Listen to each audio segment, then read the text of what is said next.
काफ़ी short and simple है, लेकिन इस मूवी से मिलने वाला लेसन काफ़ी इम्पोर्टेंट है। ओके, तो लेट्स स्टार्ट। मूवी की शुरुआत में हम एक आदमी को देखते हैं जो कि एक लड़की को किडनैप करके एक बेसमेंट जैसी जगह पर ले आते हैं। वहाँ पर एक नहीं बल्कि कई सारी लड़कियाँ थी जो कि जानवरों के केज में बंद थी। वो लोग उन लड़कियों के साथ जानवरों के जैसे ट्रीट करते थे। वो आदमी, कुछ गार्ड्स और एक नर्स थी जिसका नाम था पॉलिना। पॉलिना सब लड़कियों को आर्टिफिशियली प्रेग्नेंट करती थी। वो लोग लड़कियों को बाहर से किडनैप करके लाते और यहाँ पर आर्टिफिशियली प्रेग्नेंट करते थे और फिर उनका ब्रेस्ट मिल्क कलेक्ट करते थे। एक दिन जब पॉलिना एक लड़की को आर्टिफिशियली प्रेग्नेंट कर रही थी, तभी उसे खबर मिलती है एक लड़की जो प्रेग्नेंट थी उसे लेबर पेन हो रहा है। पॉलिना सब काम छोड़कर उस लड़की के डिलीवरी के लिए चली जाती है। यहाँ पर हम देखते हैं कि वो लोग बिना किसी भी हॉस्पिटल के हेल्प से अकेले ही इस लड़की का, जिसका नाम सारा था, उसकी डिलीवरी करते हैं। डिलीवरी के बाद वो लोग देखते हैं कि वो बच्चा लड़का था। सारा का बच्चा लड़का है, ये देखते ही वो उन लोगों से रिक्वेस्ट करना शुरू कर देती है क्योंकि वो लोग बेबी बॉय को जिंदा नहीं रखते थे।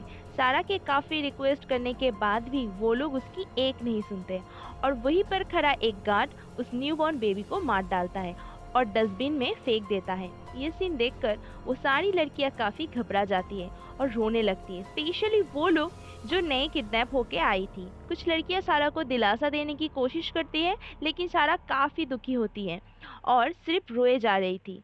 अगले दिन हम देखते हैं कि पॉलिना के साथ एक गार्ड आता है और जबरदस्ती सारा को अपने साथ लेके जाता है क्योंकि वो लोग फिर से उसे प्रेग्नेंट करने वाले थे। वो जानवर इतने क्रूएल थे कि उसे कुछ दिन का भी रेस्ट नहीं करने देते हैं और ये सब कुछ बाकी सारी लड़कियां अपने केजेस से देख रही थी। तभी हम देखते हैं उन्हीं केजेस में से एक लड़की जिसका नाम था विक्टोरिया, उसकी तबीयत अचानक से खराब होने लगती है और उसे देखने के लिए एक गार्ड उसके केज खोलता है, लेकिन एक्चुअल में विक्टोरिया बस नाटक कर रही थी और मौका देखते ही वो उस गार्ड पर हमला कर देती है और उसी की चाकू से उसे मार डालती है।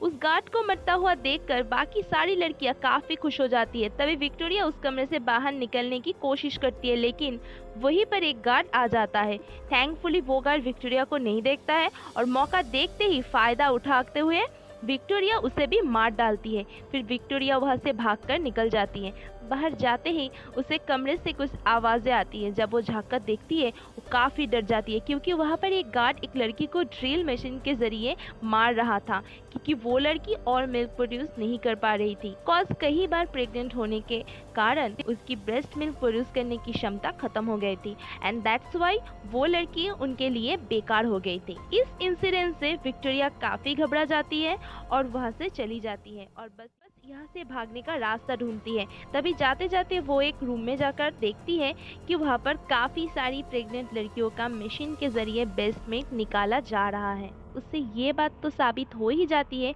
कि वो लोग ह्यूमन ब्रेस्ट मिल्क के ज़रिए कोई ना कोई इलीगल बिजनेस कर रहे हैं, लेकिन वो क्या है ये आपको वीडियो के लास्ट में पता चल जाएगा।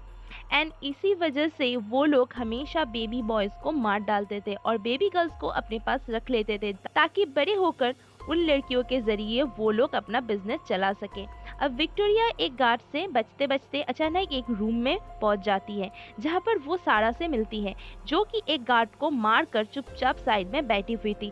सारा विक्टोरिया को देखकर बहुत खुश हो जाती है और अब वो दोनों मिलकर यहाँ से भाग सकते हैं।